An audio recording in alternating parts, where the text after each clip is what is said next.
The following video contains minimal gore and violence.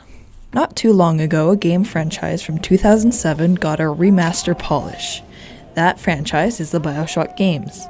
For those of you unfamiliar, and I'm willing to bet that's the majority of you, Bioshock is an older game developed by a whole slew of companies, including 2K Games and Irrational Games.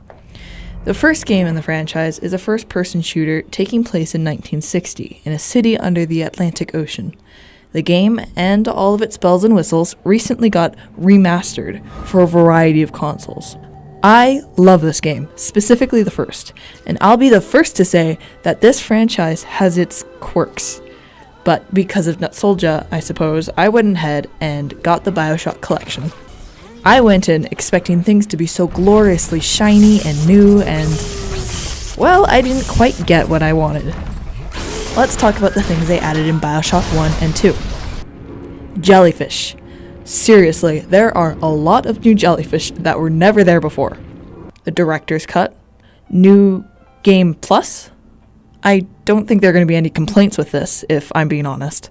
And a museum, I guess. It's pretty much where the developers' bad ideas went to die. It's nothing special, unless you're seriously interested in the lore. Other than that, the most noticeable changes are the frame rate and texture boosts. That would be pretty neat if it weren't the norm. People usually have really decent TV screens these days, so I'm not entirely in awe of sharper textures. It's better than the alternative though. Bioshock Infinite is practically the exact same as it has always been.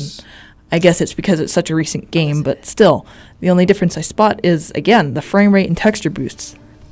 I'm almost completely sure that this game was remastered for the sole purpose of having more opportunity to generate revenue.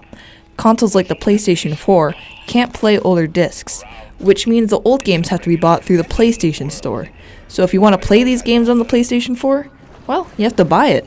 In my opinion, the best thing to come out of this remastering is that all the games and the DLC was included, which means that newcomers to the franchise get it all and the kitchen sink. Conestoga's Gaming Club president shares the same idea. And that's really good for people who don't play games all the time. Like, a lot of my club members play games all the time, so like if they say, if they see, I don't know, Borderlands or whatever game got a remaster, it's like, great, I've already played this a million times. I want something new. But for someone who's just played, like, when I first entered college or university, that's when Skyrim started. Skyrim came out like first month I was in university, and that was hugely popular. And if someone just played Skyrim because their like boyfriend or their friend or whoever else they saw and they played it, and Skyrim's back, I can play it now.